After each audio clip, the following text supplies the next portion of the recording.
Hi friends, welcome to my channel. AP వాతావరణ శాఖ నుంచి వెదర్ రిపోర్ట్ రావడం జరిగింది. ముఖ్యంగా ఆంధ్రప్రదేశ్లో ఇవాళ రేపు ఏ జిల్లాల్లో వర్షాలు కురనున్నాయి, దానికి సంబంధించిన పూర్తి ఇన్ఫర్మేషన్ అనేది వీడియోలో అయితే తెలుసుకుందాము.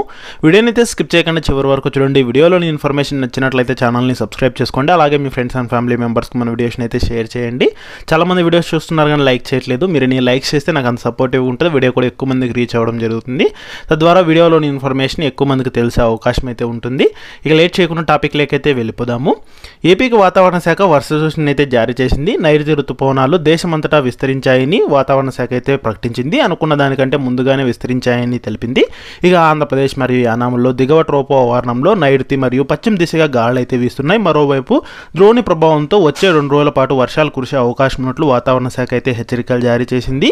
ఇక అంతేకాకుండా నైరుతి దిశగా గాలులు గంటకు 6 కిలోమీటర్ల వేగంతో వీస్తున్నాయని అయితే తెలిపింది. ఇక కోస్తాంధ్ర తీరం వెంబడి ఈదురుగాలులు గంటకు 40 నుంచి 50 కిలోమీటర్ల వేగంతో వీస్తున్నందున ప్రజలు అప్రమత్తంగా ఉండాలని అయితే తెలియజేసింది. ఇక వీటి ఫలితంగానే తేలికపాటి నుంచి మోస్తరు వర్షాలు, అక్కడక్కడ భారీ వర్షాలు కురిసే అవకాశం ఉన్నట్లు వాతావరణ శాఖ అయితే ప్రకటించింది.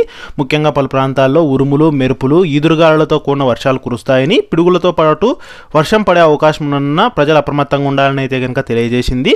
ముఖ్యంగా ఏపీలో ఇవాళ రేపు పార్వతీపురం, మన్యం, అల్లూరి సీతారామరాజు, కాకినాడ, అంబేద్కర్ కోనసీమ, తూర్పుగోదావరి, పశ్చిమ గోదావరి, ఏలూరు, కృష్ణా, ఎన్టీఆర్, గుంటూరు, బాపట్ల, పల్నాడు, అన్నమయ్య, తిరుపతి, చిత్తూరు జిల్లాల్లో అక్కడక్కడ పిడుగులతో కూడిన మోస్తరు నుంచి భారీ వర్షాలు కురిసే అవకాశం ఉన్నట్లు వాతావరణ శాఖ అయితే కనుక హెచ్చరికలు అయితే జారీ చేసింది.